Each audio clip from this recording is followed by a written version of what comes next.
ንጥዕናና ተመራፂ ኣየናይ እዩ? ሻሂ ወይስ ቡና? ሻሂ ካብ ማይ ቀፂሉ ብደቂ ሰባት ብቐዳምነት ዝውሰድ መስተ እዩ። ቡና ድማ ናይ ዓለምና ኣዝዩ ተፈታዊ መስተ እዩ። ብዓለም ለኸ ደረጃ ድማ መዓልታዊ ከባቢ 2 ቢልዮን ኩባያ ቡና ይስተ። ቡናን ሻሂን ድማ ኣብ መዓልቲ ህይወትና ዘይተርፉ ነገራት እናኾኑ እዮም። ንጥዕናና ግን ኣየናይ እዩ ተመራፂ? ሻሂ ወይስ ቡና? ኣብዛ ቪድዮ ድማ ዘመናዊ ሳይንስ ብዛዕባ እዚኦም እንታይ ይብል ከፍልጠኩም እየ። ሻሂ ወይ ቡና ወይ ድማ ክልቲኡ ትሰትዩ እንተሃሊኹም እዛ ቪድዮ ንኣኻትኩም ትኸውን እያ። ኣብዚ ሎሚ እዋን ገለገሊኡ ሰብ መዓልቱ ብዘይ ቡናን ወይ ድማ ሻሂ ንምጅማር ይኸብዶ እዩ። ስለዚ መዓልታዊ ድዩ ክስተ ዘለዎም ኣየናይ እዩ እቲ ዝበለፀ ምርጫ? ብዘመናዊ ሳይንስ መሰረት ቡናን ሻሂን ኣልኮል ዘይብሎም መጠዓዓምቲ ዝሕወሶም መስተታት ስለዝኾኑ ንምስታዮም ውሑሳት እዮም።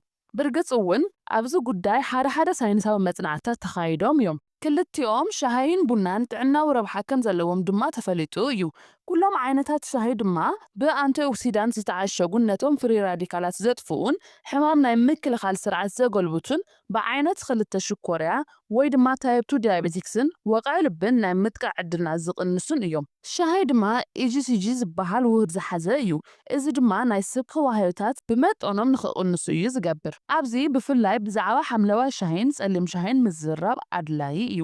ዋላ እኳ ሓምለዋይ ሻሂ ንኽብደት ንምቕናስ ተባሂሉ ኣብ ዕዳጋ ብበዝሒ ዝሽወጥ እንተኾነ ብዘመናዊ ሳይንስ መፅናዕቲ መሰረት ግን ናይ ክልቲኦም ኣፈላላይ ጸሊም ሻሂን ማዓረ ምስ ሓምለዋይ ሻሂ ምዃኑ ከም ውፅኢቱ ድማ እቲ ተፈጥራዊ ናይ ፀረ ኦክሲዳንትን ኢሲጂሲን መጠን ኣብ ሓምለዋይ ሻሂ ይበልፅ። ናብ ቡና ክንመጽእ እንተለና ድማ ኣብ ቀረባ እዋን ዘመናውያን ሳይንስታት ከም ዝጸብጽብዎ ብብዙሓት ሕማማት ናይ ምጥቃዕ ዕድልና ከም ዝቕንስ ገሊፆም እዮም።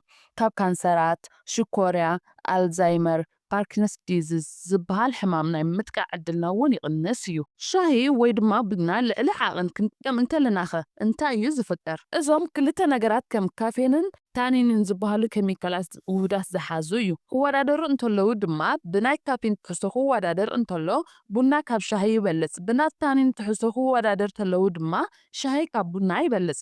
ታኒን ኣብ ሰውነትና ናይ ኣይረን ምምጥጣን ንኽህሉ ይከላኸል። በዚ መሰረት ድማ ንዋሕዲ ደም ንኽንቃላዕ ይገብር። ብፍላይ ድማ ድሕሪ ምግቢ ሽዑ ንሽዑ ክንወስዶ እንተለና። ካፌን ድማ መነቃቅሒ ኮይኑ ኣብ ዓጽምትና ዘሎ ካልሽየም ቁፅሩ ንኽቕንስ እዩ ዝገብር። ጸቕጢ ደምን ውቅዒት ልብን ቁልጥፍን ልዕል ንኽብል እውን ይገብር። ብመሰረት ድማ ካፌን ቅልል ዝበለ ድራግ ኮይኑ ቡና ምስ ሰተኹም ብቁልጡፍ ጉልበት ንኽህልወኩም እዩ ዝገብር። ብድሕሪኡ ድማ እቲ ጉልበት መሊሱ ይጠፍእ። ሓደ ግዜ እንተለሚድኩም ድማ ወልፊ እዩ። ሓደ ግዜ እውን ብዘይ ብኡ ምስራሕ ዝዓበየኩም ግዜ ክመጽእ ይኽእል እዩ።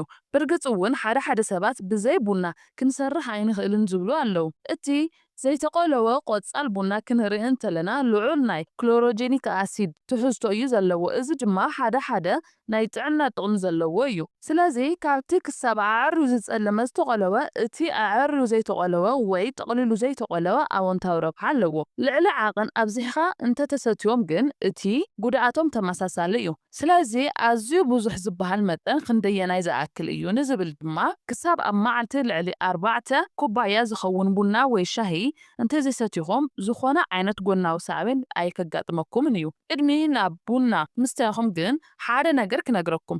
ንግሆ ተላዒልኩም ቅድሚ ቁርሲ ቡና ናይ ምስታይ ልምዲ እንተሃለይኩም ግን ሓደ ሕማቕ ዜና ክነግረኩም። ብመሰረት ናይ ጥዕና ሳይንስ ሻሂ ወይ ቡና ድሕሪ ምግቢ እንተነኣሰ ድሕሪ 30 ደቂቓ ክንሰትዮ እንተለና እዩ እቲ ዝበለፀ ረብሓ ዘለዎ።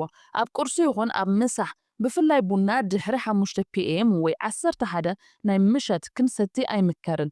ምክንያቱ ናይ ድቃስ ዑደትና ከበላሽ ይኽእል እዩ። ስለዚ ዘመናዊ ሳይንስ ክሳብ ልዕሊ ዓቕን ዘይተጠቐምኩምሉ ኣብ ትክክለኛ ሰዓት እንተተጠቒምኩምሉ ንጥዕናኹም ጽቡቓት እዮም ይብል። ቡና ልዑል ናይ ካፌን መጠን እዩ ዘለዎ። ነዚ እዩ ድማ ካብ ሻሂ ዝበለፀ ዝውልፍ። ካብዚ ወፃኢ ድማ ረስን እንተሃሊኩም ብኣፍንጫ ዘረብረብ ንባል ወዛም ገጽ ዓኽታ ዘለዎ ወይ ደረቕ ሰዓል እንተሃሊኩም ወይ ድማ ናይ ሳይንስ ቁጥዓ እንተሃሊኩም ሻሂ ወይ ቡና ብንእሽተን መጠን እዩ ክውሰድ ዘለዎ። ቡና ወይ ሻሂ ምስታይ ኣብ መዓልታዊ ህይወትና ዝጠቓለሉ ልምድታት ምዃኖም ዘይከሓድ ሓቂ እዩ።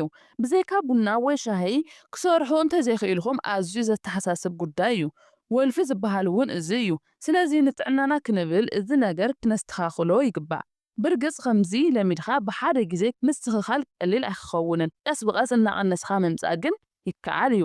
ስለዚ ሓደ መዓልቲ ውሽጥኹም ትኩስ ነገር ስተዩ ክብለኩም እንተሎ ውዒ ዝበለ ማይ ምስታይ እውን ነዚ ስምዒት ከዕግሰልኩም ይኽእል እዩ። ልዑል ናይ ኣካላውን ኣእምሮኣውን ጥዕና ክህልወኩም ተደሊኹም ካብ ቡናን ሻሂን ዝኣመሰሉ መነቓቕሕቲ ነገራት ምርሓቕ ኣድላይ እዩ። ኣብ ክንድኡ ንጥዕናና ጠቐምቲ ዝኾኑ ነገራት ምትካእ የድሊ። ይኹን እምበር ብዘይካ ቡና ወይ ሻሂ ክንቀሳቐስ ኣይንኽእልን ትብሉ እንተኾንኹም ካብ ካፌን ነፃ ንክኸውን ዝተገበረ ቡና ኣልሽኻ ምጥቃም ይከኣል እዩ። እምበር ናይ ዩቲዩብ ቻናል ተኸታተልተይ ብዛዕባ ሻሂን ቡንን ዝሰራሕኽዎ እዚ ይመስል። እንተፈቲኹምዎ ላይክ ግበርዎ። እዚ ቪድዮ እዚ ይጠቕሞ እዩ ኢልኩም ተሓስብዎ ሰብ ተሃልዩ ድማ ሼር ግበርዎ። ኣብዚ ቪድዮ እዚ ዘለኩም ሓሳብ ክፈልጥ ስለ ዝደሊ ሓሳብኩም ኣብ ኮሜንት ሴክሽን ጸሓፉለይ።